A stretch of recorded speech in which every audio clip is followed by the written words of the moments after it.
Amém. Vamos então iniciar o momento da palavra do Senhor, irmãos. Quero convidar vocês a abrirem a sua Bíblia novamente no texto de 1 Samuel, capítulo 4. Nós vamos usar dois textos, né? A gente já falou na última quarta-feira, nós na verdade começamos ali a falar do assunto. Hoje vamos falar mais um pouco, né? E se Deus assim desejar, teremos também uma terceira parte.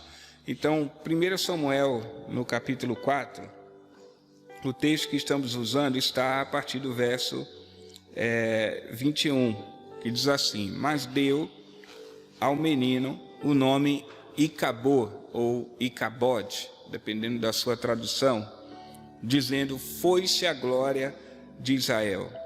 Ela disse isto porque a arca de Deus havia sido tomada, e por causa de seu sogro e de seu marido. E falou mais: foi-se a glória de Israel, pois a arca de Deus foi tomada. O outro texto é 2 Crônicas, capítulo 7, a partir do verso 1. 2 Crônicas, capítulo 7, verso 1, que diz assim: quando Salomão acabou de orar, desceu fogo do céu e consumiu o holocausto e os sacrifícios, e a glória do Senhor encheu o templo. 2 Crônicas 7, verso 1. Amém? Vamos orar, irmãos, pedimos ao Senhor para falar o nosso coração. Senhor, nós somos gratos por essa noite, por esse tempo aqui que estamos reunidos, pelo que o Senhor já tem falado ao nosso coração. Oramos pedindo, fala conosco também nesta hora. Espírito Santo, enche a minha vida, enche a vida dos meus irmãos, nos dê entendimento, ilumina a nossa mente, para compreendermos, conhecermos a sua vontade e termos então a sabedoria e o entendimento para vivermos de modo digno do Senhor. Toma a direção, Senhor, da sua palavra nesta hora. Ministra ao nosso coração e em seguida aplica a sua palavra às nossas vidas, em nome de Jesus. Amém. Amém, irmãos. Nós estamos falando, irmãos, sobre o tema avivamento, a recuperação da glória de Deus, irmãos. E avivamento é tornar vivo, né? Novamente. E isso só pode acontecer na nossa vida se nós estivermos realmente cheios da glória do Senhor. O texto que nós lemos, esses dois textos, eles fazem menção a um momento onde a glória do Senhor se foi e onde a glória do Senhor é derramada novamente. Ela vem e enche o templo do Senhor e enche da glória do Senhor. 1 Samuel, capítulo 4, 2 Crônicas, no capítulo 7. E nesse intervalo aí, que na nossa Bíblia é um intervalo de 6 livros, né? 1 e 2 Samuel, 1 e 2 Reis, 1 e 2 Crônicas. Na história é um intervalo de 140 anos na história. E é um intervalo onde nesse tempo nós podemos ver aí 5 personagens. 4 deles nos dão uma direção daquilo que nós devemos fazer de forma positiva para que a glória do Senhor volte a encher as nossas vidas, a encher a igreja do Senhor. Um deles vai nos dar de uma forma negativa essa direção de que maneira a glória do Senhor voltará a encher as nossas vidas, a encher a sua casa. Na quarta-feira, a nossa ênfase foi em dizer para os irmãos que nós somos a casa do Senhor. E nós lemos vários textos na palavra do Senhor, indicando que nós somos casa de Deus, morada do Altíssimo, o lugar da sua habitação, o santuário do Espírito Santo de Deus. Assim somos nós.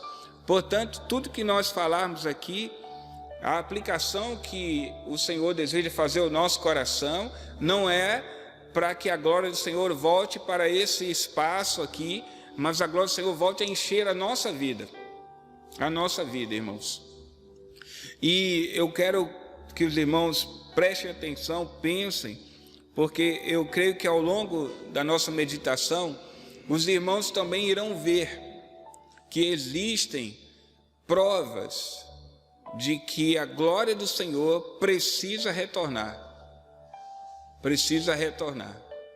para as nossas vidas, irmãos, para a vida da igreja. A igreja somos nós.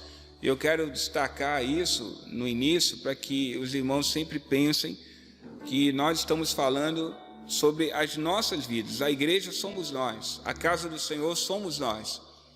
Isso eu me refiro individualmente a cada um de nós, não como o corpo de Cristo em si, no sentido de toda a Assembleia do Senhor, mas individualmente, principalmente. Eu quero que você faça essa aplicação de uma forma bem mais individual. Então, que personagens são esses? Ana, Samuel, Saul, Davi e Salomão. São os personagens que se destacam como centrais ao longo desses 140 anos de história e ao longo desses 6 livros aqui. São personagens centrais. Há diversos outros personagens que nos trazem também muitos princípios espirituais, mas esses são os personagens aí centrais e que nós vamos separar alguns aspectos da sua vida, da vida desses personagens, para falar sobre esse retorno da glória do Senhor, que, creio eu, irmãos, é o que vem para nos trazer vida, para nos avivar novamente, irmãos. O avivamento não é, como já falei aqui na quarta-feira, vou repetir agora, não é movimento, não é arrepio. Avivamento não é isso. Unção não é você ficar todo arrepiado. Não é isso não, irmãos. E a gente vai ver aqui num texto que está lá em Neemias, no capítulo 8. Né? Os irmãos conhecem um texto lá de Neemias, capítulo 8, muito famoso, que diz assim: a alegria do Senhor é a nossa força, não é isso? Pois bem, esse versículo é um versículo que caracteriza o avivamento. E a gente vai perceber que não tem nada a ver com arrepio. Não tem, não. Mas não tem mesmo, irmão. Hoje, mais do que nunca, nós precisamos experimentar isso e nós precisamos que o contexto desse verso, que nós gostamos tanto, se aplique na nossa vida. A alegria do Senhor é a nossa força. Por que está escrito isso lá na palavra? A gente usa muito bem isso, né? A gente olha para o irmão e diz assim: irmão, a alegria do Senhor é a nossa força. Fica todo mundo animado. Meus amados irmãos, nós temos que ser bíblicos. Nós não podemos dizer as coisas soltas, fora de contexto. A gente precisa entender o que a Bíblia diz e então aplicar na nossa vida. Então, quando nós chegarmos nesse texto, os irmãos vão perceber que todas as vezes que você falou assim, a alegria do Senhor é a nossa força, você não disse foi nada. Você vai entender isso, você vai perceber isso. E meu propósito aqui é despertar os irmãos para que os irmãos entendam o que Deus quer fazer na nossa vida, o que Ele precisa e deseja fazer na nossa vida, porque nós precisamos verdadeiramente crescer e amadurecer na presença do Senhor. Então, hoje, com a ajuda do Senhor, se Deus permitir, nós vamos falar de mãe e filho, Ana e Samuel. No domingo, se Deus permitir, nós falamos sobre pai e filho, Davi e Salomão. Né? Coincidência, né, irmãos? Não, não é coincidência, é a palavra do Senhor. A palavra do Senhor é perfeita. Né? E no meio termo aí, tem um personagem, né, que é Saul, que nós vamos citar algumas coisas da vida dele, né, no decorrer da nossa caminhada, mas a atenção maior é Ana, Samuel, principalmente Davi e um pouquinho lá de Salomão, né? Para a gente só concluir.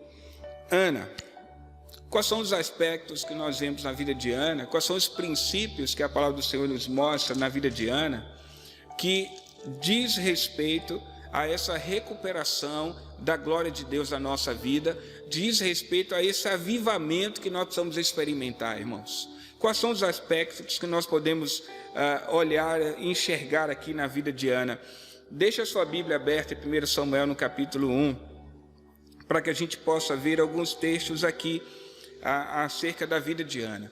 Não tem como a gente ler os textos todos por conta do tempo, mas o ideal é que depois você leia 1 Samuel 1, 2, 3 e 4. Depois dessa meditação de hoje, depois você lê 1 Samuel 1, 2, 3 e 4, principalmente, tá? A gente vai falar também de uma porção ali do capítulo 7, mas principalmente os 4 primeiros capítulos aí de Samuel para a sua leitura. Então, Ana, 1 Samuel capítulo 1, a partir aqui do verso 10, diz assim: E Ana, com amargura de alma, orou ao Senhor e chorou muito. Ela fez um voto dizendo: Senhor dos exércitos, se de fato olhares para a aflição da tua serva e te lembrares de mim e não te esqueceres da tua serva e lhe deres um filho homem, eu o dedicarei ao Senhor por todos os dias da sua vida, e sobre a cabeça dele não passará navalha. Ana continuava a orar diante do Senhor, e o sacerdote Eli começou a observar o movimento dos lábios dela, porque Ana só falava em seu coração. Amém?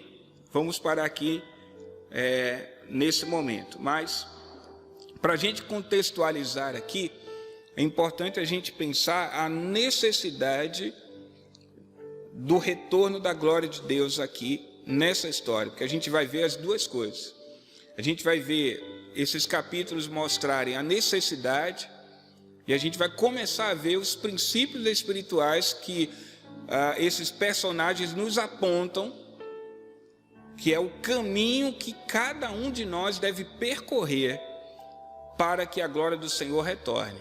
Irmãos, preste atenção. Eli, ele era um sacerdote já velho. A gente vai ver nos textos mais à frente que ele já estava com dificuldade de enxergar. Talvez, né, o que hoje nós vemos na medicina, que é a catarata, né, que é característico da idade, né, das pessoas. E ele já estava com a visão bastante limitada. Isso diz respeito à idade, era alguém já velho. Então, isso para nós mostra que Eli já tinha anos como sacerdote ali naquele período. E a Bíblia mostra também para nós que os filhos de Eli, na prática, acabavam assumindo o ofício sacerdotal. E o que é que os filhos de Eli faziam? Os filhos de Eli, a palavra do Senhor diz que eles eram filhos de Belial. Por quê? Porque eles, tiravam da gordura do sacrifício para consumo próprio. Eles se deitavam com as mulheres, né? Então eles agiam com prostituição, eles agiam com roubo, eles agiam com extorsão, né? Eles agiam com tudo isso ali dentro do ofício sacerdotal. Então a palavra do Senhor diz para nós, mostra para nós que aquele era um tempo onde o sacerdote já estava velho, já estava com a visão limitada, e os seus filhos que praticavam o erro não eram repreendidos por ele, o sacerdote. Ele era um homem pesado, como a Bíblia diz. Quando Ana aparece na história, ela aparece como uma mulher estéril. Como já falei para os irmãos aqui, que a gente precisa prestar atenção que muitas mulheres na Bíblia apareceram como estéreis em momentos que, se nós observarmos o contexto, nós vamos ver que era um momento onde ou o Senhor estava em silêncio, ou então as pessoas estavam distantes do Senhor, de tal maneira que era como se o povo de Deus estivesse estéril, era como se o próprio Deus, né, entre aspas, estivesse ali estéril. E esse era o caso. Samuel, o livro de Samuel, ele vem logo depois do livro da história que acontece ali do livro de Juízes. Apesar de que antes de Samuel a gente tem o livro de Ruth, mas a história de Ruth se passa no início, nos primeiros anos ali do tempo dos Juízes. Portanto, a história de Samuel acontece ali no período final do livro de Juízes. Ali, afinal, Samuel ele é o último juiz, não é? Então, o período dos Juízes foi um período de intensas trevas espirituais.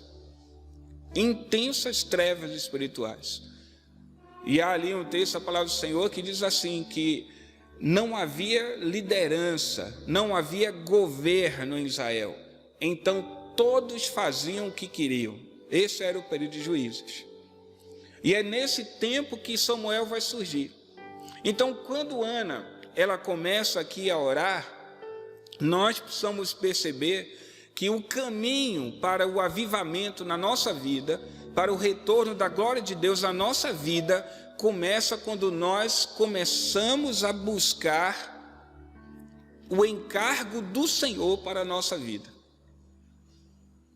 Qual é o encargo do Senhor para a sua vida? Qual é o encargo do Senhor para a sua vida? Qual é o desejo que o Senhor tem para a sua vida? O que é que o Senhor quer para com a sua vida? O Senhor quer que você faça uma faculdade, se forme e tenha uma grande profissão? O Senhor quer que você tenha um bom casamento, tenha uma boa casa e um bom emprego? Qual é o encargo do Senhor para a sua vida e para a minha vida? Qual é? Essa é a primeira coisa que eu e você precisamos buscar para que o avivamento se aproxime de nós, para que a glória de Deus se aproxime de nós. A palavra do Senhor diz que Eucana, de ano em ano, subia para oferecer sacrifício. De ano em ano. Não sei quanto tempo é isso, mas de ano em ano não é um só. Também não é dois, né? Não são dois. Então há um certo tempo. Se a gente botar 3 anos ou 4 aí, não é um período tão pequeno de tempo, não é? Para alguém que está orando. Para alguém que está orando. O texto diz que como é que eu posso usar aqui? A outra esposa de Eucana, né? Eu ia dizer a concorrente de Ana, né? Mas concorrente não é a palavra certa, né? Mas a outra esposa ali de Eucana, ela menosprezava, humilhava Ana, porque Ana era estéril e não tinha filhos, e ela tinha muitos filhos, né? Então Ana, ela sofria aquela afronta. Então Ana orava e pedia: Senhor, me dá um filho. Me dá um filho. Me dá um filho. Eu olho para esse texto, irmãos, e quando eu vejo o contexto dele, tudo que Deus está fazendo aqui, eu penso, assim como Neemias. Neemias, ele orou e disse assim: Senhor, Jerusalém está destruída, meus irmãos estão lá. Mas um dia o Senhor colocou a seguinte oração no coração de Neemias: Senhor, eu e meus irmãos pecamos. Me envia, Senhor. Aí veio a resposta do Senhor para ele. Ele chegou entristecido diante do rei, e o rei olhou para ele, porque o mordomo não poderia chegar diante do rei nessa condição de forma alguma. Mas quando ele chega nessa condição diante do rei, o rei olha para ele, o rei diz: por que você está assim? O que é que está acontecendo? Então o rei está favorável. Por quê? Porque a oração de Neemias era o que o Senhor estava esperando no coração dele. Não era uma simples oração dizendo: ó como está lá, Senhor, ó como está lá, mas era oração dizendo assim: Senhor, eu faço parte disso. E eu quero fazer parte disso no concerto também. Então usa a minha vida. E eu vejo isso na vida de Ana. Senhor, me dá um filho. Me dá um filho. Até o momento em que ela começa a perceber o encargo do Senhor naquela história. Até o momento em que ela começa a olhar e dizer assim: olha como está o sacerdócio. Olha como está o templo do Senhor. Olha como está a palavra do Senhor. Olha como está a adoração ao Senhor. Olha como está o culto do Senhor. E eu olho para esse texto e eu vejo uma mulher se incomodando com isso. Então ela olha e diz: Senhor, me dá um filho, e esse filho que o Senhor me der eu vou dar para o Senhor. E na cabeça dele não vai passar navalha, ou seja, ele vai ser um nazireu, alguém consagrado ao Senhor. Essa foi a oração de Ana. Então ela diz: Senhor, esse filho que o Senhor vai me dar não é meu, é seu.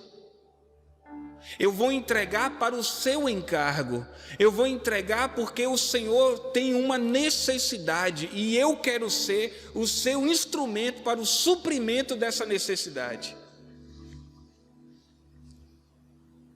Esse é o primeiro passo, irmãos, para que a obra do Senhor comece a acontecer dentro do nosso coração e nós sejamos avivados. Porque esse é um passo que vai tirar você desse banco aí. E vai fazer você se levantar e dizer assim: Senhor, eu estou vendo uma necessidade sua e eu quero ser um instrumento do Senhor para resolver essa necessidade. A gente diz assim: necessidades do Senhor. Como eu já falei na quarta-feira, Deus não tem necessidades, Ele é autossuficiente, Ele é Deus, Ele é todo poderoso. Mas isso é para que a gente entenda o teor da nossa mensagem e compreenda que Deus assim determinou. Ele escolheu usar o homem para que o seu reino fosse anunciado aqui na terra, e nós somos esses, chamados pelo Senhor para a expansão do seu reino. Então a primeira coisa é: Ana tem uma necessidade. A necessidade dela é: eu sou estéril, eu quero um filho. Essa é a necessidade dela, mas ela começa a compreender e começa a entender. Então a oração dela muda e diz assim: Senhor, a sua necessidade é maior do que a minha, é mais importante do que a minha. A sua necessidade é prioridade, Senhor. Então eu quero um filho, mas esse filho que o Senhor vai me dar, eu vou devolver para o Senhor. Isto é, irmãos, orar com o encargo do Senhor no coração. E as pessoas calejam os seus joelhos para pedir o que ao Senhor? Quanto tempo, irmãos, nós usamos para orar? Quando nós temos uma causa na justiça, quando nós temos uma enfermidade, quando alguém que a gente conhece está com alguma dificuldade e pede-nos para interceder em oração, quanto tempo gastamos nessa hora de oração?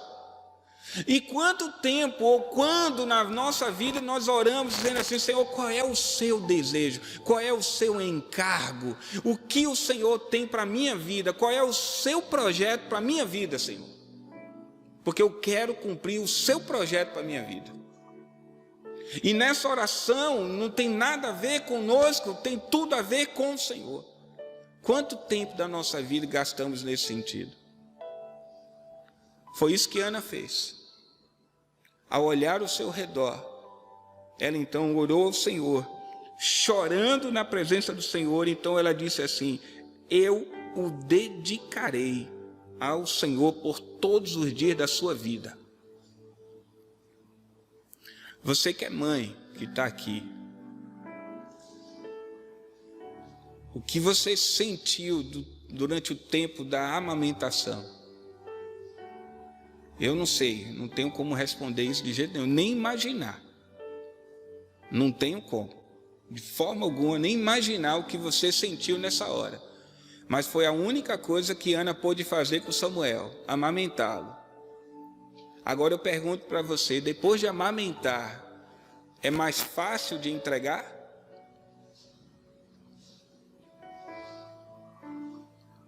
Está prestando atenção no que tinha no coração dessa mulher? Você que é mãe aqui sabe mais do que eu o que tinha no coração dela. Deus não tinha dado outros filhos para ela. O encargo dela era Samuel. O que Ana fazia era subir de ano em ano, levando uma túnica para Samuel. E aqui tem o segundo princípio espiritual que a gente tira da vida de Ana: serviço. Primeiro ela ora pelo encargo, e depois ela agora se coloca para servir. Ela subia para levar uma túnica ali para Samuel, de ano em ano, de ano em ano, de ano em ano, servindo àquele que estava servindo ao Senhor. Pois Samuel já estava ali no serviço ao Senhor. E Ana, agora, no seu encargo, continua ali agora praticando o serviço ou a mordomia cristã, que nós somos chamados a praticar. Ana não simplesmente pegou e entregou Samuel, pronto, já está resolvido e foi embora. Não, de ano em ano ela estava lá, levando uma túnica para o seu filho. Vestindo, né? Veste fala de conduta, de vida. Aquela mulher estava ali o tempo inteiro, né? Observando aquele que ela devolveu ao Senhor. Ana tinha sensibilidade espiritual. Nós abrimos o culto hoje com Colossenses capítulo 1, onde Paulo ora pedindo para que os irmãos de Colossos tenham o conhecimento da vontade de Deus e também sabedoria e entendimento espiritual. Foi isso que a gente falou aqui no início, não foi? Então, Ana tinha a sensibilidade para perceber a necessidade de Deus. Então ela entrou em ação, orando e depois servindo ao Senhor. Agora, irmãos, quando nós temos esse entendimento, então a gente consegue eliminar de uma vez o pensamento da barganha, não é? Pensamento da barganha. Vamos fazer campanha de 7 sextas-feiras. Vamos lá, 7 sexta-feira. Qual o tema da campanha? Vamos lá, Deus tem que fazer isso aí, porque eu vou ficar ali 7 sexta-feira, vou perder uma. E no final Deus vai me dar. Tem o tema, né? Depois dessa campanha, tem a outra. E aí vai, porque Deus vai me dar. Ana não barganha com o Senhor. E há um texto aqui, irmãos, que o nosso português não ajuda, atrapalha sempre, muito, né? Sempre não, muito, que está aqui, ó, no finalzinho do capítulo 1, quando Ana vem para entregar Samuel ali no templo ao Senhor. No versículo 26, Ana diz assim: ah, meu Senhor, tão certo como vive, eu sou aquela mulher que esteve aqui ao seu lado orando ao Senhor. Aquela mulher que esteve aqui ao seu lado orando ao Senhor. Quantas mulheres será que estiveram ali orando ao Senhor, hein? Mas Eli sabia bem quem era. Por quê? Quem tem o encargo do Senhor no coração não passa despercebido, não. Pode ter certeza. Pode ter certeza. Então Ana disse: era por este menino que eu orava. E o Senhor Deus me concedeu o pedido que eu fiz. Irmãos, aqui está escrito assim: era por este menino. Menino aqui, a palavra no hebraico é Naar. Essa palavra no hebraico, ela se aplica tanto para menino como também para servo. tanto para menino quanto também para servo. Então, nesse texto aqui, quando você estuda o contexto dele, a aplicação certa era por este servo que eu estava orando. Por quê? Porque ela vai continuar no próximo versículo, olha o 26. Por isso também o entrego ao Senhor por todos os dias que viver, será dedicado ao Senhor. Olha o contexto aí. Então a aplicação certa de Naara aqui é: por este servo eu orava. E outra coisa, a minha tradução aqui também não está, talvez ela esteja um pouquinho melhor do que a sua, mas também não está ideal quando ela diz assim, ó, por isso também o entrego. Aqui o correto aqui, o pensamento, né, a tradução mais literal aqui é: por isso eu o estou devolvendo ao Senhor. Eu o estou entregando como devolvido ao Senhor. Essa é a tradução mais correta. E isso traz a ideia, sabe de quê? Eu estou trazendo para o Senhor aquilo que o Senhor solicitou. Essa é a tradução bem literal desse texto, irmãos. Só que a gente não consegue com uma palavra colocar isso, né? A gente precisa de toda uma fala para conseguir entender corretamente o que Ana está dizendo. Ana está dizendo para o sacerdote que Deus havia solicitado este servo e ela estava então entregando, trazendo ele como entregue ao Senhor. Por isso não há barganha, irmãos, nessa história. Há alguém que, por orar dentro do encargo do Senhor para a vida dela, com sensibilidade espiritual, percebeu a necessidade de Deus e disse: eu sou o teu vaso, Senhor. Usa-me para suprir esta necessidade que o Senhor tem. Então o Senhor dá para ela esse filho e ela então diz: aqui está, Senhor, aquilo que o Senhor solicitou. Quantas vezes você fez isso na sua vida? Senhor, aqui está o que o Senhor solicitou. Quantas vezes? Será que Deus não está te chamando para isso hoje? Para que você diga assim amanhã, ou não sei, daqui a um mês, ou não sei quanto tempo, mas você chega e diga assim: Senhor, aqui está o que o Senhor solicitou. Uma coisa é certa, um dia, e esse dia está marcado, diante do Senhor, no seu tribunal, você terá que fazer isso. E na sua mão, o que terá? Madeira, feno e palha, ou ouro, prata e pedras preciosas, conforme 1 Coríntios capítulo 3. Nós somos chamados para isso, irmãos. Aqui está, Senhor, o que o Senhor solicitou. Vim para te entregar. Nós só vamos conseguir isso, irmãos, quando nossa oração tiver a direção certa. É quando a nossa oração for ali na presença do Senhor: Senhor, o que o Senhor deseja da minha vida? Qual é o seu encargo para a minha vida, Senhor? O que o Senhor quer que eu faça, Senhor? É quando a gente muda, a gente sai de cena, irmão, a gente sai dessa correnteza e a gente agora anda na velocidade do Senhor. Onde a gente gasta tempo na presença dEle. Onde a gente desvia os nossos olhares daquilo que não vem dEle e fica ali: Senhor, me sustenta, me socorre, me ajuda, me usa, Senhor. Me usa, Senhor. Coloca o seu encargo no meu coração. Satura o meu coração com o seu encargo. E aí, o Senhor conduz o restante. Era isso que tinha no coração daquela mulher.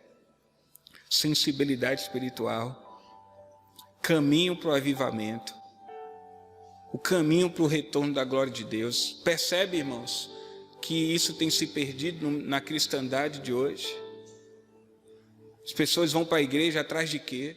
De revelação disso, revelação daquilo, de cura disso, cura daquilo, de teologia da prosperidade, de se sentir bem, de emocionalismo, de chegar na igreja e ouvir: você é bom, você é legal, você é o cara, e sai todo mundo da igreja dizendo: puxa, eu sou o cara, e só ouve isso.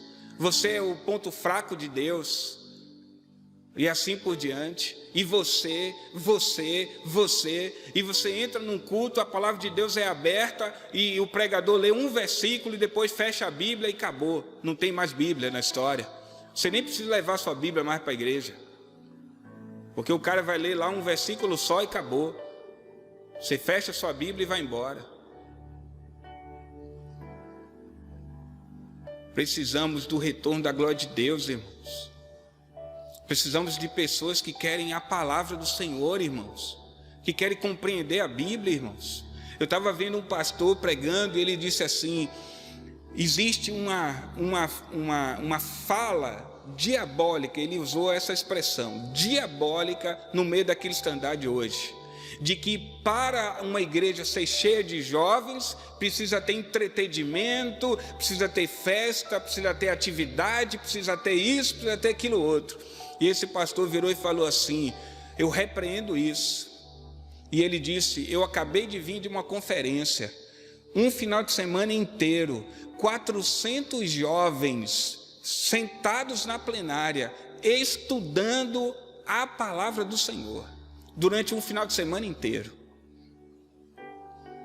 E não foi uma pregação, não. Eles estudaram um livro da Bíblia naquela conferência. E essa era uma conferência que acontecia periodicamente. Só jovens reunidos para estudar o que a Bíblia diz, não para serem animados.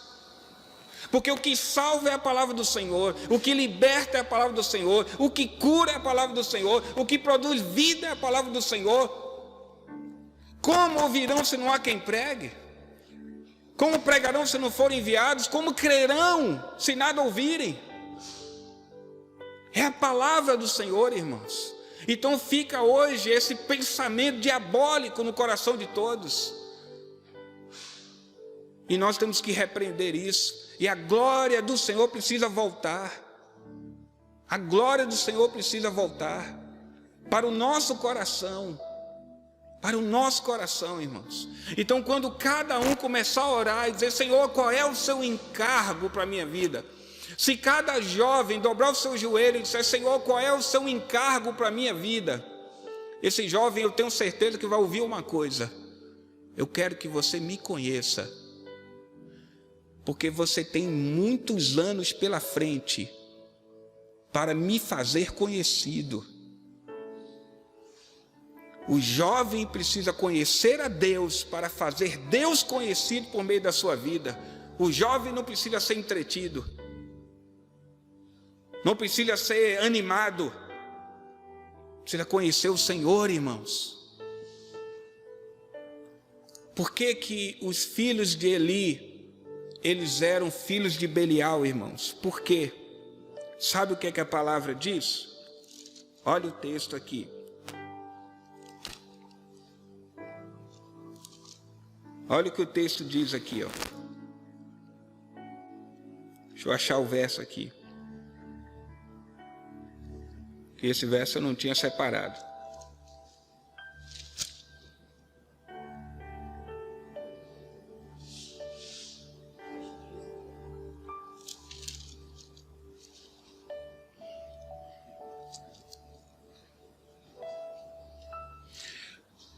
É 2,17. 2,17. Diz assim, ó: era, pois, muito grave o pecado desses moços diante do Senhor, porque eles desprezavam a oferta do Senhor. Aqui, a minha tradução, mais uma vez, não ajuda, não. Porque aqui não é que eles desprezavam, não. A palavra certa, literal, diz respeito ao seguinte: eles não conheciam o Senhor. Eles não conheciam o Senhor.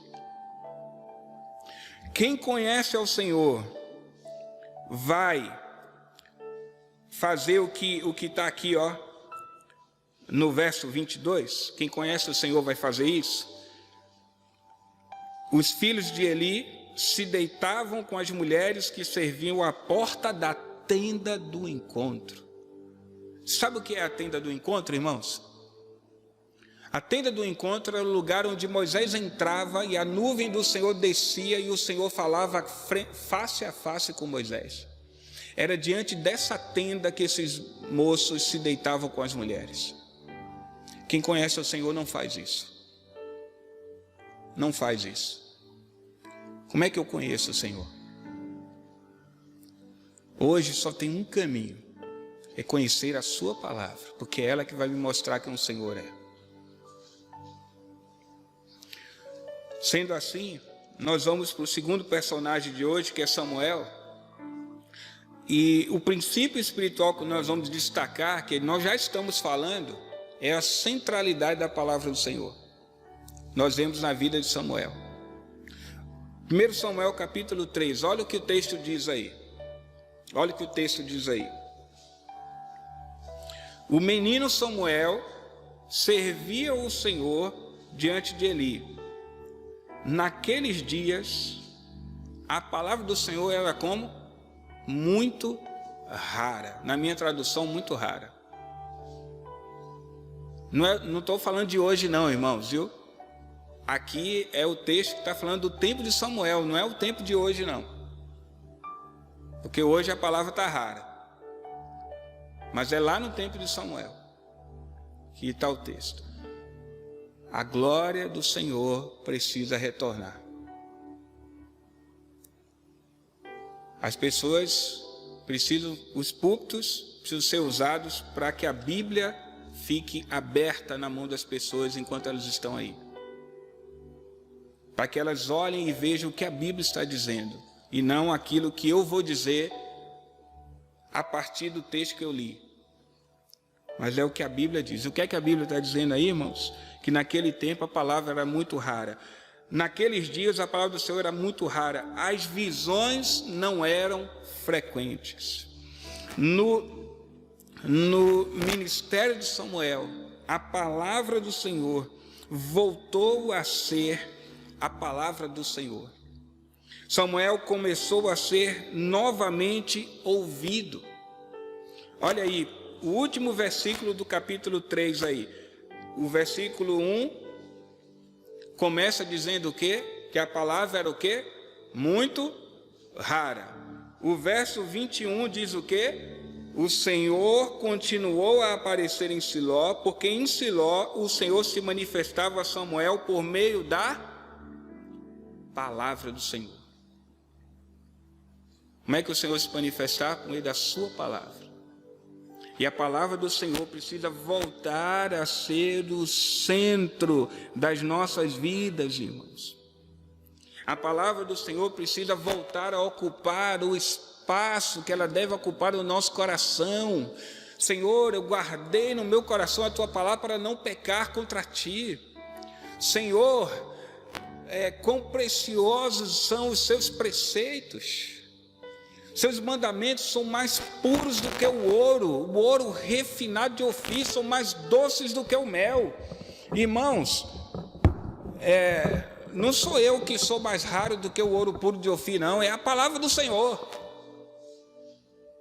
Aí vem um cidadão aí que vai querer rimar para fazer uma música e diz: você é mais raro do que o ouro puro de Ofir, você é precioso.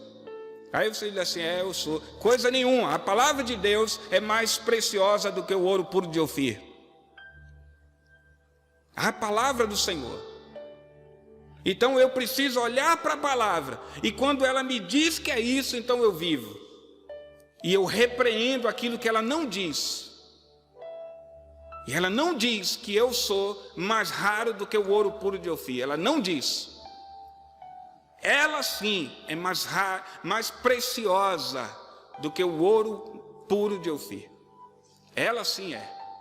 A palavra do Senhor Ela é pura, ela é verdadeira, ela é poderosa, ela é viva, ela penetra e divide alma e espírito, juntas e medulas, ela liberta, ela cura, ela transforma, ela sozinha faz tudo.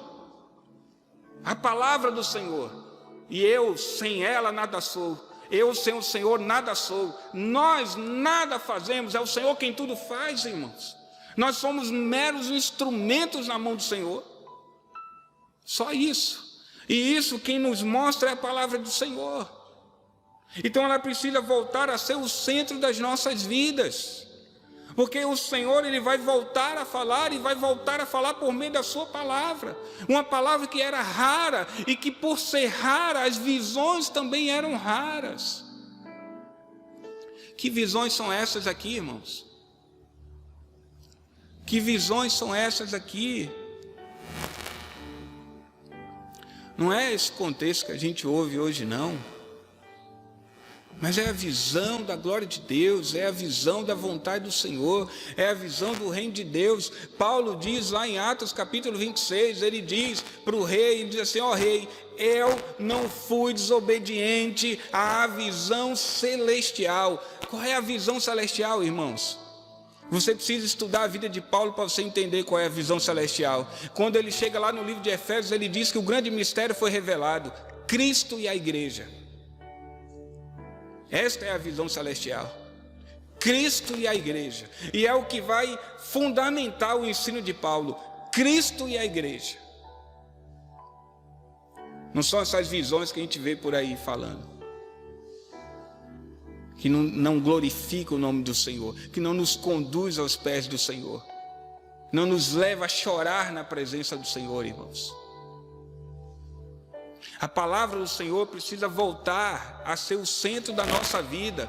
Então eu pergunto para você, o que é que você sente quando a palavra do Senhor fala com você? O que é que você sente? A palavra do Senhor tem falado com você? Quando você lê essa palavra, ela fala, ela mostra para você o caminho. Quando você lê essa palavra, ela então diz para você assim, olha meu filho, você está falhando aqui. E a minha direção para você é que você precisa corrigir isso. A palavra do Senhor tem dito isso para você? Eu vou dizer algo aqui sem medo de errar. Se você lê a Bíblia e você não ouvir isso, então tem muita coisa errada na sua vida. Porque eu vou dizer para você, sem medo de errar, eu vou dizer para você, né? Vai ser muito, muito raro, muito difícil você ler a palavra do Senhor e você não ouvir isso, dizendo assim, corrige isso. Porque a cada texto, a cada livro que nós lemos e estudamos, nós vamos ver um monte de coisa que precisa ser transformada na nossa vida. Um monte de coisa. Então ela precisa falar ao nosso coração. Ela precisa falar ao nosso coração. Mas ela precisa falar ao nosso coração da maneira dela. Da maneira dela. A parábola do semeador, Mateus 13, Lucas 8 e Marcos 4, né? Eu vou ler aqui para os irmãos, fiquem aí em Samuel, que a gente vai voltar para Samuel, mas eu vou ler aqui, Mateus 13, primeiro. Quando o Senhor vai explicar a parábola do semeador, o Senhor diz assim, ó, na explicação da parábola, Mateus 13, ele diz assim, no versículo 23, o que foi semeado em boa terra é o que ouve a palavra e a compreende. Este frutifica e produz a 100, 60 e 30 por 1. Então, primeiro, aquele que ouve a palavra, que é a boa terra, a palavra, ele compreende. É a primeira coisa aqui que é dita em Mateus. Já em Marcos, quando o Senhor vai explicar a parábola em Marcos 4, no verso 20, o Senhor vai dizer assim, os que foram semeados em boa terra são aqueles que ouvem a palavra e a recebem, frutificando a 30, 60 e 100 por 1. Então, primeiro compreende, depois recebe. Agora Lucas no capítulo 8, Lucas ele vai dizer assim, ó, no verso 15, Lucas 8:15, a parte que caiu na terra boa, estes são os que, tendo ouvido de bom e reto coração, retêm a palavra, estes frutificam com perseverança. Bom, qual é a ideia que você tem quando você ouve, na minha tradução, esse texto de Lucas? Aqueles que são a terra fértil, eles retêm a palavra. Qual é a ideia que vem na sua mente? Né? Talvez você tenha uma ideia como se fosse aquela esponja, né, que está ali absorvendo aquela água, né? Mas, mais uma vez, o nosso português aqui não nos ajuda muito bem, não. Porque a tradução literal aqui não é nesse sentido de você estar recebendo e retendo ela dentro de você. Mas a tradução literal aqui, não sei se você já assistiu uns filmes, né, que tem aquelas caravelas, aqueles navios antigos, né? E talvez você tenha visto ali o comandante daquele navio com um mapa aberto em cima de uma mesa, e ele vem com um instrumento parecendo um compasso assim, e ele vai ali medindo a rota daquele navio, né? Pois essa palavra que na minha tradução está como retém, é exatamente isso que Lucas está dizendo que a palavra faz. Ela vem para checar o nosso coração e medir o curso da nossa vida e também nos ditar a velocidade que nós vamos seguir nesse curso. Essa é a ideia de Lucas aqui. A boa terra, a semente que cai na boa terra é o coração onde a palavra vem, avalia, checa, traça o curso e diz a velocidade que você vai caminhar. É só o que aquela palavrinha que Lucas escreveu diz. Porque no grego é assim, o pensamento é completo, né? E é isso que a palavra do Senhor precisa ser na nossa vida. Ela vem, checa o nosso coração, mostra o caminho e dita a velocidade que você vai caminhar naquela direção.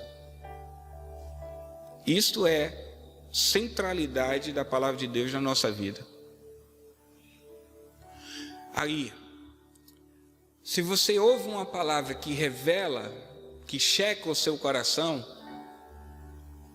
isso vai causar em você, isso tem que causar em você uma tristeza que produz arrependimento, que é o que Paulo fala em Coríntios. Paulo diz que escreveu uma carta que causou tristeza para os irmãos de Coríntios e por isso ele havia ficado triste. Mas depois ele diz assim, só que a tristeza que vocês sentiram produziu arrependimento. Então agora Paulo deixou a sua tristeza, porque aquela tristeza havia produzido arrependimento, portanto frutificou. E é isso que a palavra precisa fazer na nossa vida, irmãos.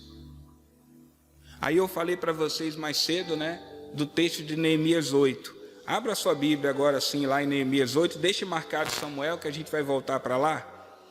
Mas abra lá em Neemias 8. O texto que nós gostamos muito é a parte final do versículo 10. A alegria do Senhor é a nossa força, tá? Nós não vamos ler aqui o capítulo todo, mas do verso 1 do capítulo 8 até o verso 12 é o que você deve ler depois. Sabe o que é que acontece aqui, irmãos?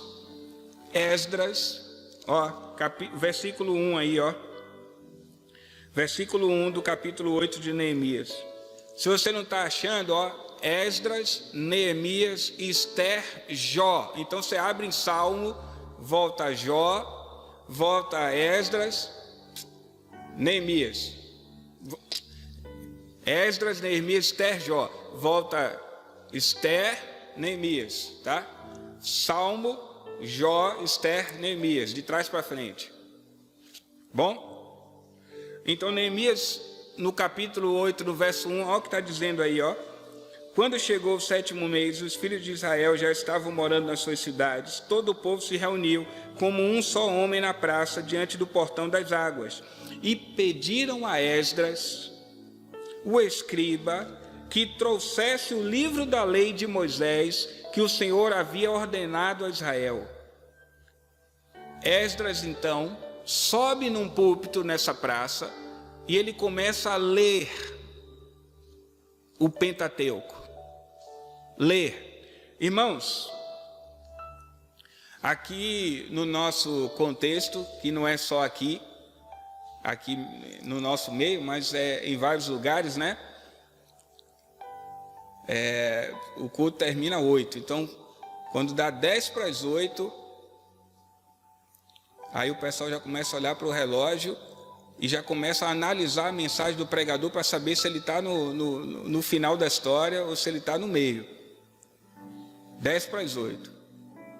Né? Porque 8 horas, 8h05, 8h10, 8h15, misericórdia. 8h30, que é isso, rapaz? Eu tenho que ir para casa. Amanhã eu vou acordar cedo e vou trabalhar. Mas quando tem festa, ninguém está preocupado com o horário, né? Quando o amigo que mora lá no Farol da Barra vai fazer aniversário e te convida, né, em pleno domingo, né, 6 horas da noite começa o aniversário do seu amigo. Você diz assim: é meu amigo? Se eu não for, vai ser uma falta de consideração com ele. Que amigo vai ser eu serei, se eu não for atender o convite dele, né? Você sai de Arembepe, 1 hora de relógio, né? E aí fica lá no aniversário, tem que comer o bolo, porque não pode ir embora sem partir o bolo só é depois do parabéns, e o parabéns só é lá no final. Depois volta mais 1 hora de relógio, né? Segunda-feira está lá firme e forte trabalhando, mas na hora da palavra do Senhor está demorando demais. Esdras começou a ler ao amanhecer e só terminou meio-dia. São 6 horas de leitura da palavra do Senhor. A alegria do Senhor é a sua. Está vendo o contexto da história, irmãos? Está começando a perceber o contexto da história? Será que a gente pode aplicar esse verso dessa forma? Não pode, não. A não ser que o irmão esteja ali 6 horas de relógio lendo a Bíblia. Aí diz assim: a alegria do Senhor é a nossa força, irmão. Né? Só que, à medida que Esdras lê, a palavra vai revelando. A palavra vai trazendo luz. A palavra vai mostrando. A palavra vai penetrando. Eles vão recebendo, compreendendo, e ela vai checando o coração deles, dando a direção para eles e ditando os seus passos. E eles então começam a chorar. Leia depois o texto em casa. Eles começam a chorar. Sabe por que eles choram? Porque quando eles colocaram a palavra do Senhor diante deles, eles perceberam o estado que eles estavam. Então eles começam a chorar. Então quando eles estão ali chorando, eles lá chorando, então vem o verso 10. Neemias olha para eles e diz: vão para casa, comam, bebam o que tiverem de melhor, e mandem porções aos que não têm nada preparado para si, porque esse dia é consagrado ao nosso Senhor. Portanto, não fiquem tristes, porque a alegria do Senhor é a força de vocês. O texto, esse texto que usamos tanto, o contexto dele é: a palavra do Senhor penetrou, a palavra do Senhor revelou, a palavra do Senhor mostrou, e então isso trouxe tristeza, arrependimento no coração daquelas pessoas, e eles choraram na presença do Senhor. Eita Jesus! Hoje está difícil isso. Está difícil isso, meus irmãos. São pessoas que... pessoas com seus problemas, suas dificuldades, e a gente chama, a gente diz: irmão, preste atenção. Não, vai para outra igreja, porque lá ninguém conhece. Porque lá ninguém sabe de nada. Lá fica camuflado lá. Quantas situações assim, que a palavra do Senhor agora não causa essa tristeza para gerar arrependimento, irmãos. É só a alegria do Senhor é a minha força, mas cadê o choro por meio da palavra? Para que então isso produza a alegria que vai fortalecer.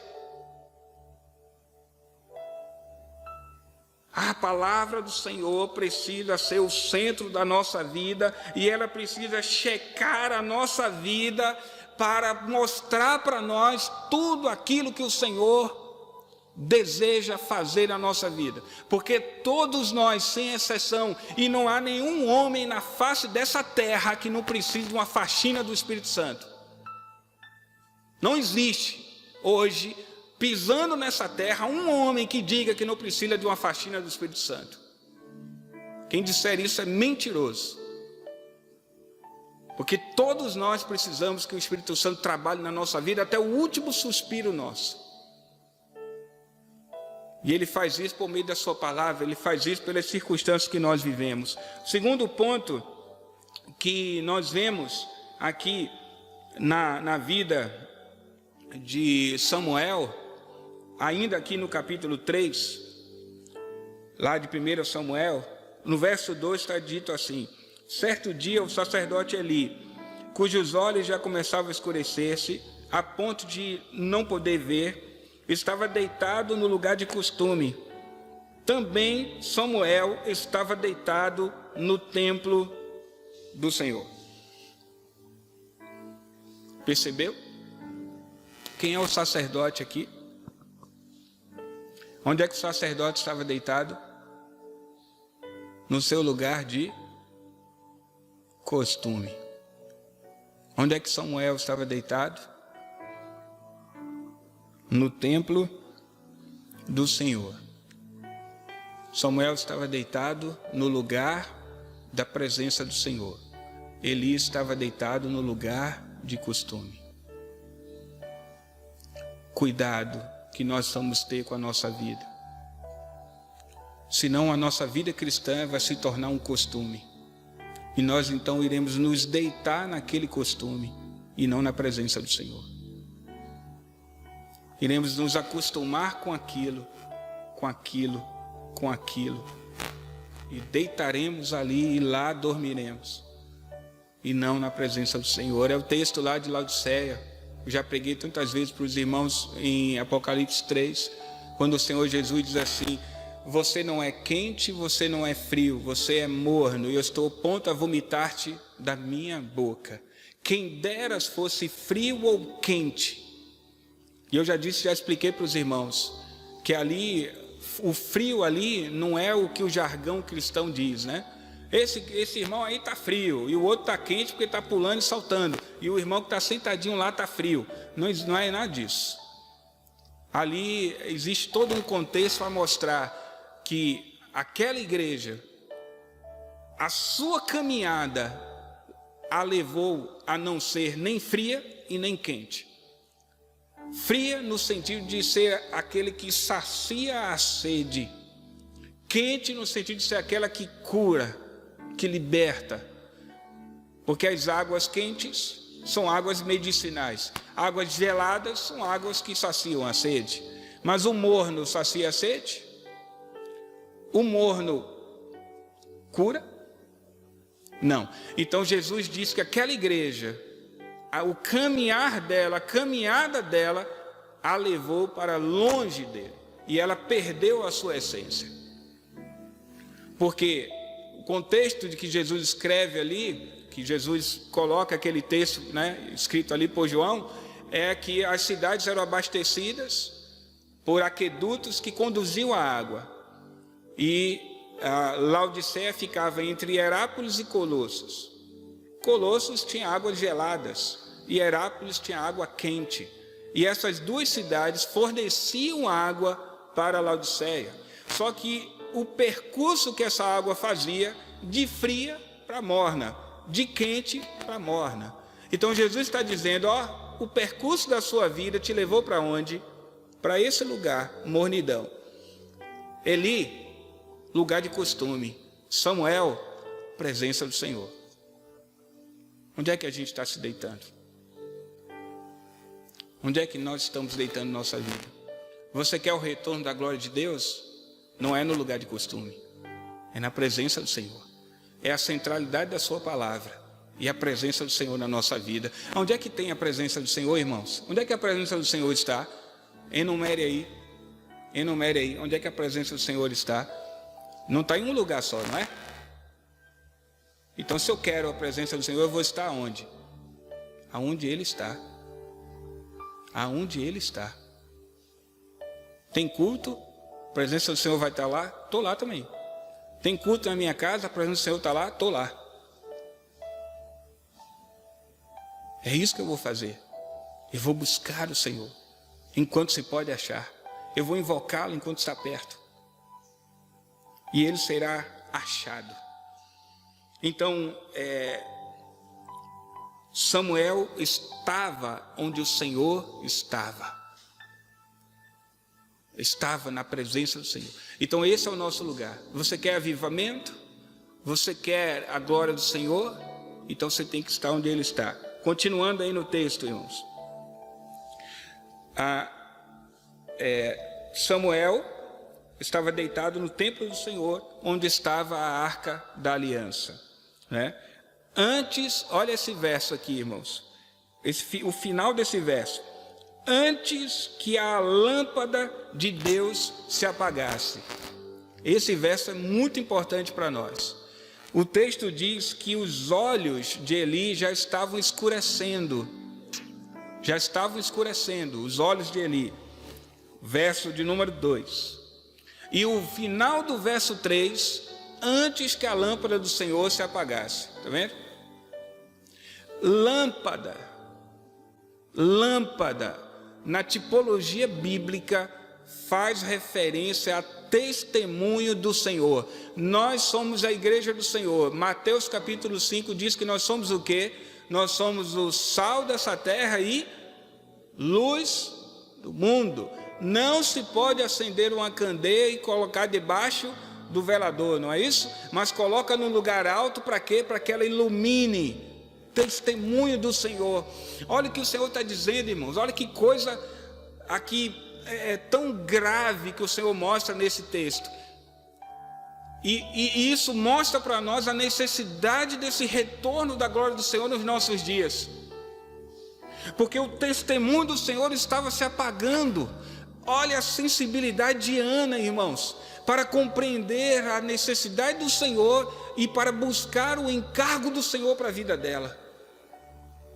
Quando você estuda esses capítulos e você vê tudo isso, você percebe que quão preciosa foi essa mulher nas mãos do Senhor. Como ela foi usada pelo Senhor. Testemunho do Senhor se apagando, irmãos. Oh, meus amados irmãos, você vai ali na esquina, tem uma pessoa, e você vai falar de Jesus para ela, ela diz, não, eu já aceitei Jesus, só estou afastado, não é? Diga aí, raro você encontrar uma pessoa hoje que não aceitou Jesus, não é não? Você encontra, mas a cada 10 você vai botar 1 ou 2, não sei se eu estou sendo muito radical aí. Cadê o testemunho do Senhor, irmãos? Aqui tem 2 vias. O testemunho do Senhor em nós, e esse testemunho do Senhor em nós é palavra. E o testemunho do Senhor lá, que é através de nós. Através de nós. Oh, irmãos, no contexto que não no contexto que eu vivo aqui no meio dos irmãos, mas com todos os colegas que eu tenho e nas nossas conversas, naquilo que eu vejo, como tem sido difícil isso hoje. Esse testemunho do Senhor, ele precisa voltar. A igreja precisa testemunhar Cristo, irmãos. Mas precisa testemunhar Cristo. A igreja precisa disso. A lâmpada do Senhor precisa ser acesa novamente. Outro dia, acho que foi outro dia que o Diego pregou aqui falando sobre as 10 virgens, né? aquelas que não têm azeite de reserva. O azeite é a pessoa do Espírito Santo. Como é que a gente vai ter o azeite de reserva na nossa vida? Tem que estudar Efésios ali, capítulo 4, até capítulo 4 e 5, principalmente, para a gente ver o Senhor falando sobre uma vida cheia do Espírito Santo. Buscando a presença do Senhor, tendo o caráter de Cristo, frutificando com o fruto do Espírito. Não sendo pessoas que estão aí em busca da sua própria justificação. Hoje mesmo eu tive uma experiência, deixa eu compartilhar com vocês aqui, né? Estou arrumando a frente da minha casa e ontem eu arrumei o passeio da minha casa. E tem um vizinho lá que achou que o passeio da minha casa é a garagem dele. Então ele para o carro em cima do passeio, as 4 rodas, assim, certinha, né? Em cima do passeio, na frente do meu muro. E isso o passeio cedeu, né? Cedeu. Aí agora eu arrumei. Aí eu peguei e falei assim, eu vou impedir que ele suba aqui. Peguei 2 tubos assim, enfiei assim no chão, coloquei com cimento lá dentro e botei lá. Isso ontem. Eu falei, agora ele não vai subir mais. Aí eu saí hoje, quando eu voltei, o que foi que eu encontrei em cima do meu passeio? A moto dele. O carro dele do lado assim, abaixo do meio-fio e a moto em cima. Aí eu olhei e falei assim, falei com o Thaís, aí é de pirraça. Aí o Thaís falou assim, agora é pessoal. Aí eu entrei, a carne falando assim, né? Você vai fazer isso, você vai fazer aquilo, você vai botar não sei o quê, vai lá na porta dele, mandar ele tirar, vai não sei o quê. E a carne falando, e eu lá, digo, Senhor. Aí eu comecei a estudar, né? A carne lá, dando as estratégias, né? As estratégias do que eu vou fazer para que ele não pare mais a moto dele lá, né? E a carne dizia isso e o Espírito dizia assim, mas a moto não faz mal nenhum. Mas a carne dizia, é desaforo, ele está desafiando você, né? Ele não está te respeitando. E o Espírito dizia, a moto é pequena, faz mal nenhum, vai criar confusão por isso. Mas a carne dizia, testemunho do Senhor, irmãos, a carne tem que morrer. A moto não faz mal não.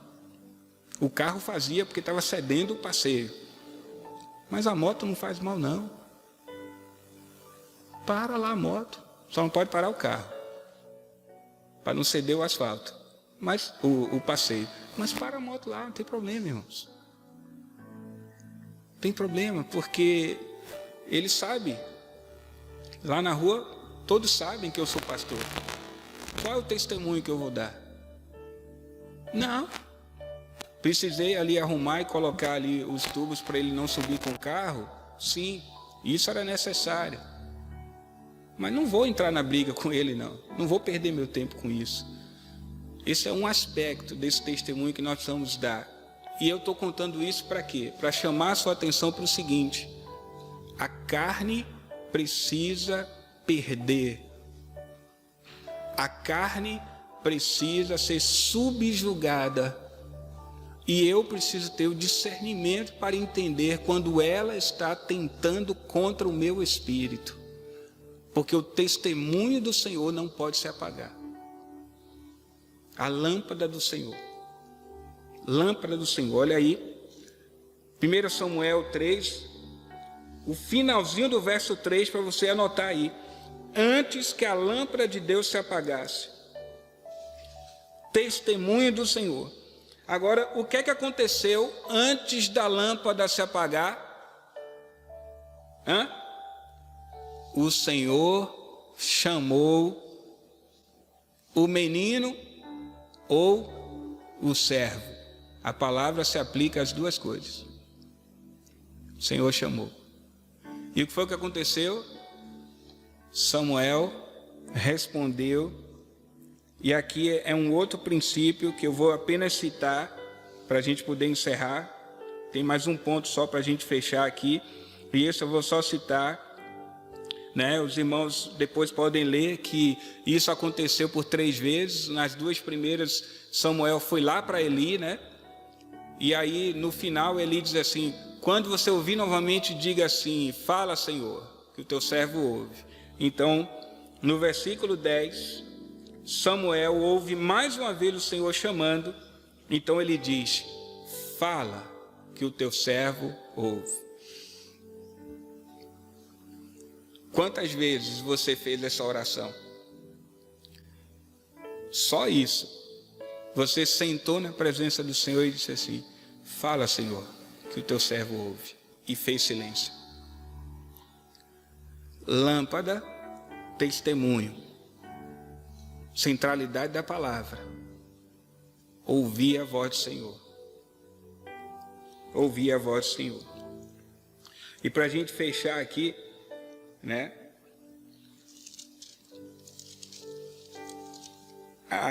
A essência do avivamento. A essência do avivamento. 1 Samuel capítulo 7. A essência do avivamento. Nós vimos lá no capítulo 3, no verso 21, né? Eu vou ler para os irmãos. Todo Israel, desde Dan até Berseba, reconheceu que Samuel estava confirmado como profeta do Senhor. O Senhor continuou a aparecer em Siló, porque em Siló o Senhor se manifestava a Samuel por meio da palavra do Senhor. O texto que nós falamos agora há pouco. E agora a essência do avivamento. Não existe avivamento sem isso aqui. Nunca existiu na história e nunca vai existir. 1 Samuel 7, a partir do verso 2.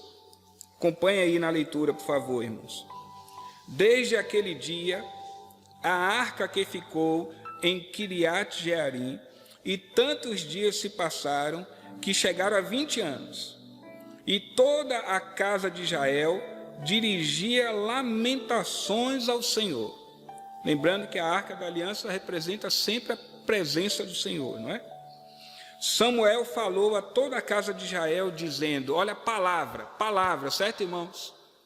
Palavra, tá? Aqui é palavra do Senhor, porque Samuel foi confirmado como profeta e todos sabiam que o Senhor se manifestava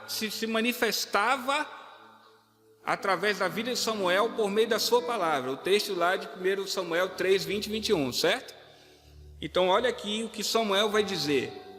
Se é de todo o coração que vocês estão voltando ao Senhor, traga para sua mente o caminho, retorno da glória de Deus, que é o nosso avivamento, é o que produz o avivamento em nossa vida, não é? Então olha aqui. Se é de todo o coração que vocês estão voltando ao Senhor, então tirem do meio de vocês o que? Deuses estranhos, Astarotes.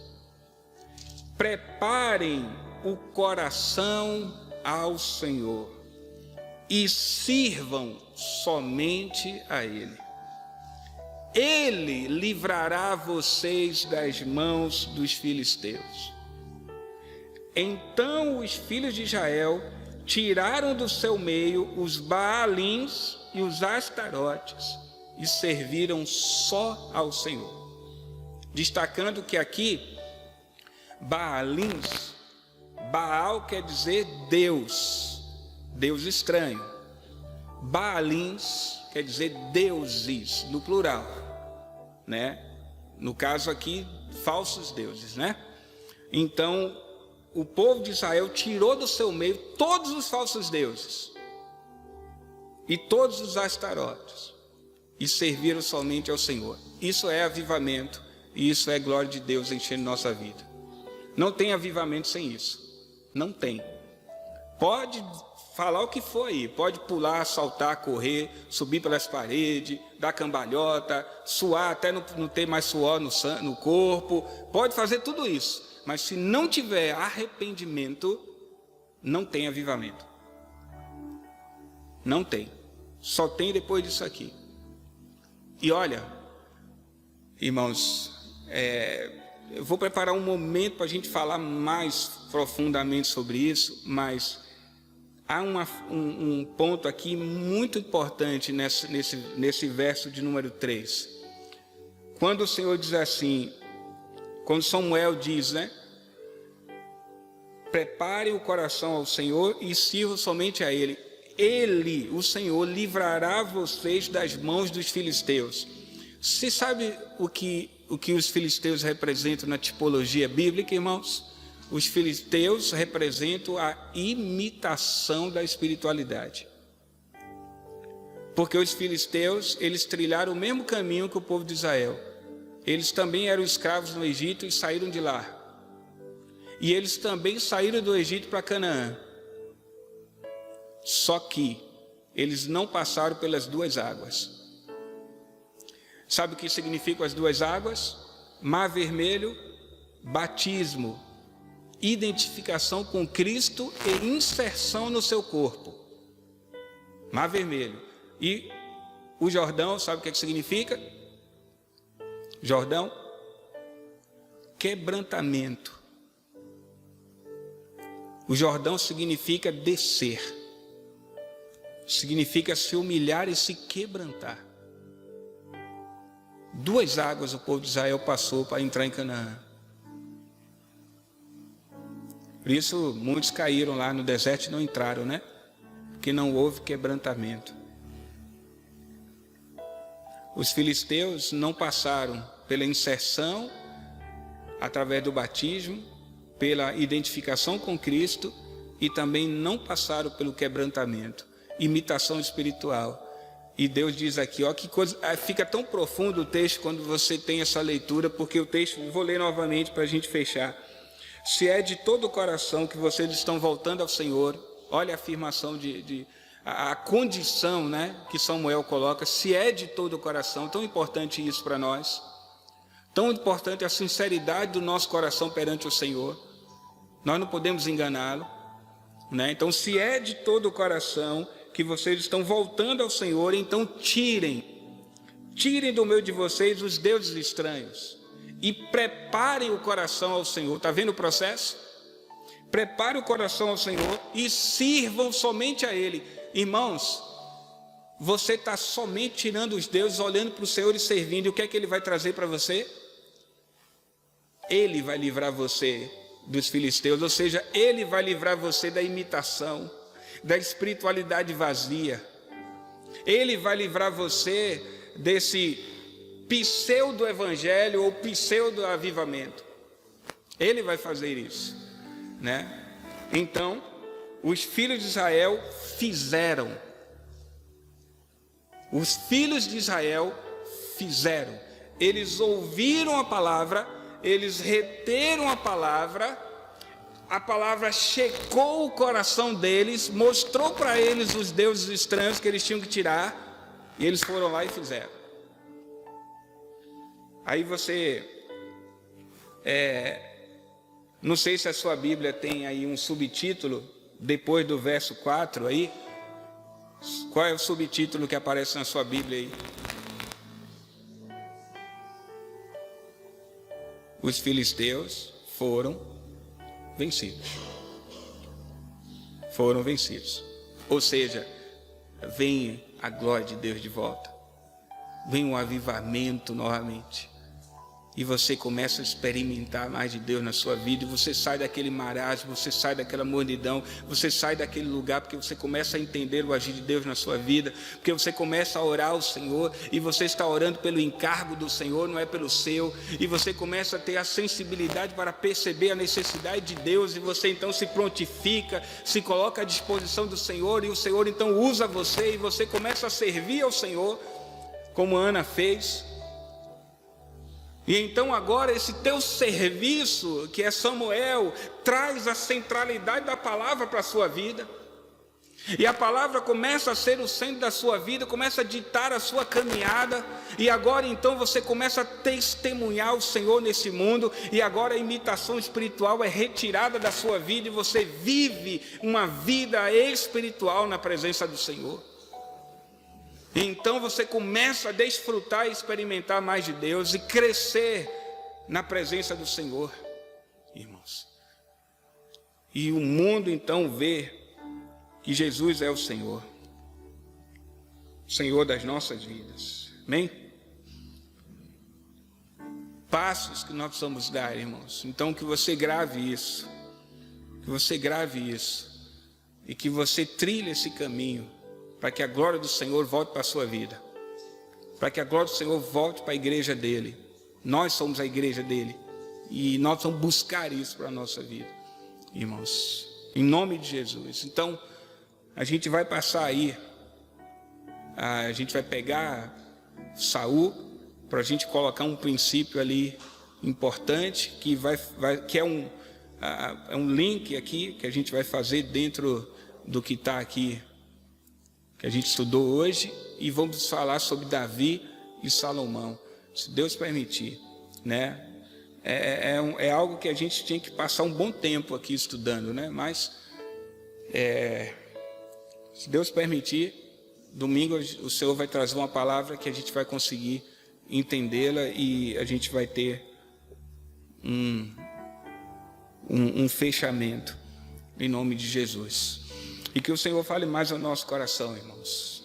Vamos orar nessa hora, né? Essa é uma palavra que a gente começou na quarta, que passamos por hoje, então iremos concluir no domingo, se Deus permitir, e depois os irmãos podem juntar tudo e assistir e deixar Deus falar mais ao nosso coração. Amém? Vamos orar. Senhor, fala ao nosso coração, Senhor. Senhor, acende a chama em nossos corações. Acende, Senhor. Nós queremos ser essa candeia iluminando, cheia do Teu Espírito Santo. Então vem, Senhor, aviva a Tua obra, restaura, Senhor, a sorte do Teu povo,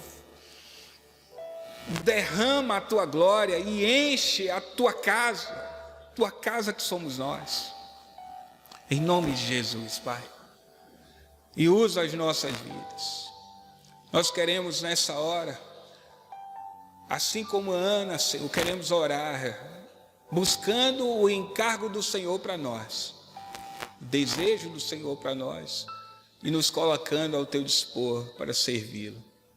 Pai, que a Tua palavra, Senhor, seja aquela que nos guia, que nos orienta, que nos ensina, que nos sustenta, que nos encoraja. Que a Sua palavra seja o centro da nossa vida. Que o Senhor encontre nosso coração obediente e que nós possamos subjugar a nossa carne, Senhor, para que de nós flua a Tua presença, o Teu Santo Espírito. Ó Senhor, fala ao nosso coração, mostra para nós aquilo que o Senhor deseja. Em nome de Jesus, Pai Santo, nessa noite nós nos entregamos a Ti, colocamos nossas vidas em Tuas mãos. Trata conosco, Senhor, trata conosco, aponta para nós, checa o nosso coração, e nós iremos obedecê-lo, fazendo aquilo que o Senhor nos mandar. Espírito Santo, aplica a Sua palavra ao nosso coração, no nome de Jesus. Assim nós oramos e somos agradecidos, Senhor, na certeza de que temos um caminho à nossa frente, iremos segui-lo, e também temos a certeza do Senhor à nossa frente para nos conduzir. Em nome de Jesus. Amém. Amém, meus irmãos. Amém.